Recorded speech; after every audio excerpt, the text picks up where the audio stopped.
दे रंग।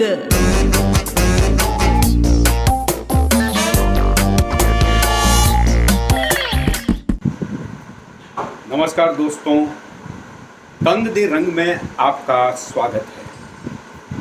आज हम आपकी मुलाकात एक ऐसे महान लेखक से करवा रहे हैं जिन्होंने बहुत सारी पुस्तकें लिखी हैं और बहुत सारे अवार्ड भी उनको मिले हैं।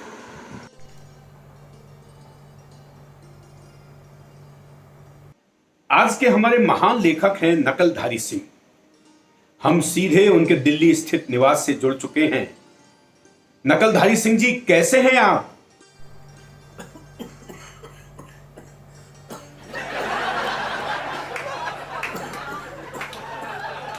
मैंने कहा जी, कैसे हैं आप?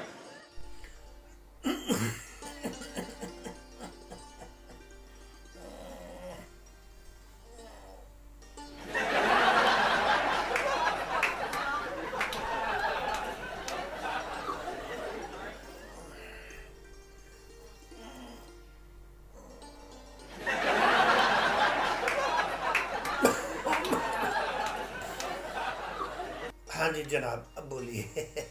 सर, ये क्या? पहले तो आपकी आवाज ही नहीं निकल रही थी और अब आप बिल्कुल ठीक ठाक नजर आ रहे हैं। अब ठीक नजर आ रहा हूँ ना, देखना नजर मत लगा देना भाई। अभी मेरी उम्र ही क्या है। दरअसल क्या है कि प्रभात जी, बात ये है कि हम हैं बड़े लेखक। हम जहाँ भी जाते हैं स्टेज पर, किसी भी फंक्शन में, जब तक ऑर्गेनाइजर हमें शाल ना उठाएं, माला ना पहनाएं या ये नारियल ना दे, हमारे गले से आवाज ही नहीं निकलती। कई बार तो मैं खुद अपनी शाल, माला और नारियल थैले में डाल के ले जाता हूँ कि कई बार ऑर्गेनाइजर भूल जाते हैं। इसका मतलब है आप जहां भी जाते होंगे, ऑर्गेनाइजर सबसे पहले आपको सम्मानित करते होंगे, यानी आपका सम्मान करते होंगे। ऑर्गेनाइजर तो बेचारे करते ही करते हैं प्रभात जी। मैं तो जब अपने ससुराल जाता था ना, जब तक मेरे ससुराल वाले मेन गेट पे आके मुझे शाल नहीं उड़ाते थे, मेरे गले में माला नहीं डालते थे, मुझे नारियल भेंट नहीं करते थे, तब तक मैं घर के अंदर कदम नहीं रखता था। अच्छा जी, इससे तो आपके पास शॉल और नारियल का बहुत बड़ा स्टॉक जमा हो जाता होगा।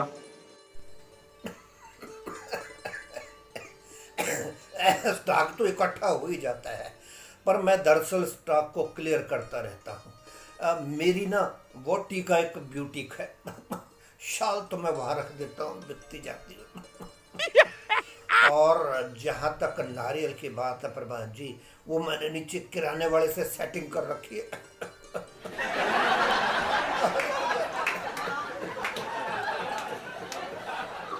हमारे दर्शक सबसे पहले ये जानना चाहते हैं कि आपको लेखक बनने की प्रेरणा कहाँ से मिली? दरअसल क्या कि जब मैं स्कूल में पढ़ता था ना, तब मैं बहुत ही निकम्मा स्टूडेंट था। मैं बिल्कुल भी होमवर्क नहीं करता था। मास्टर मुझे रोज मारता था, डंडे मारता था, मुर्गा बनाता था। तो मैंने क्या किया, मैं मास्टर की मार से बचने के लिए मैं दूसरे स्टूडेंट्स की कॉपियां लेके नकल करने लग गया। बस यही आदत फिर आगे चलकर कंटिन्यू रही। तो मैंने सोचा कौन अपने दिमाग पे बोझ डाले। मैं अब क्या करता हूँ, ये बड़े बड़े लेखकों की कुछ किताबें पढ़ी हैं, एक टॉपिक पर 4-5 किताबें लेता हूँ, एक पैरा इसका उठाया, एक पैरा इसका उठाया, अपने नाम से किताब छपा दी। सर जी, कमाल करते हैं आप तो। दूसरों की किताबों से चोरी कर करके अपनी किताब छपवा लेते हैं। इससे क्या दूसरे लेखक ऑब्जेक्शन नहीं करते? बहुत अच्छा सवाल आपका। स्व ऑब्जेक्शन करेंगे दूसरे लेखक। वो तो अपनी किताबें बाद में खुद नहीं पढ़ते, एक बार पढ़ने के बाद दूसरे की किताबों क्या पढ़ेंगे। दरअसल आजकल के जो लेखक हैं या जितने भी लेखक हैं उनके पास टाइम ही नहीं होता, सारा दिन फेसबुक और व्हाट्सएप पे लगे रहते हैं और हमारे जैसे लेखक इधर लगे रहते हैं। एक अच्छा लेखक बनने के लिए क्या क्या करना पड़ता है? मरना पड़ता है, गड्डी के थल्ले आ जाओ, लेखक बन जाओगे। कमाल करते हो जी। दरअसल क्या है, आजकल ना पंप एंड शो का जमाना है। पैसा खर्च करो, पैसा अपनी किताबों की समीक्षाएं छपवाओ, रेडियो टेलीविजन पर सोशल मीडिया पर सब जगह भरमार कर दो, अब बड़े लेखक बन जाओगे।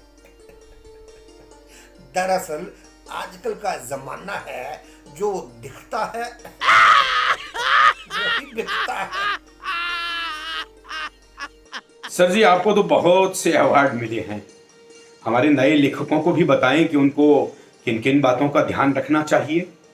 दरअसल अवार्ड लेना है तो सेटिंग करो, लेखक मंडली में एक दूसरे को सम्मानित करते रहो। वो क्या कि वो एक मारवाड़ी में कहावत है कि आर मेरा संपट पाट, मैं थाने चाटू तू मने चाट। जब किसी को सम्मानित करते हैं तो उसे शॉल क्यों उड़ाई जाती है?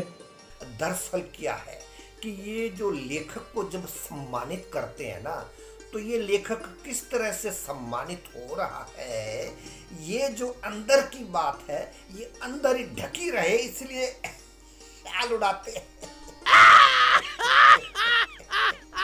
सर जी, बहुत मजा आया आपसे बातचीत करके। एक आखिरी सवाल आपसे और पूछना चाहूंगा। शॉल ओढ़ाने के बाद लेखक को नारियल क्यों भेंट करते हैं? लेखक को नारियल इसलिए भेंट किया जाता है कि बाद में कभी जाकर अगर लेखक की नजर अपनी ही रचनाओं पर पड़े तो वो पढ़ के जब शर्मिंदा हो तो इस नारियल से अपना माथा फोड़ ले कि ये सारा कूड़ा कचरा मैंने लिखा है।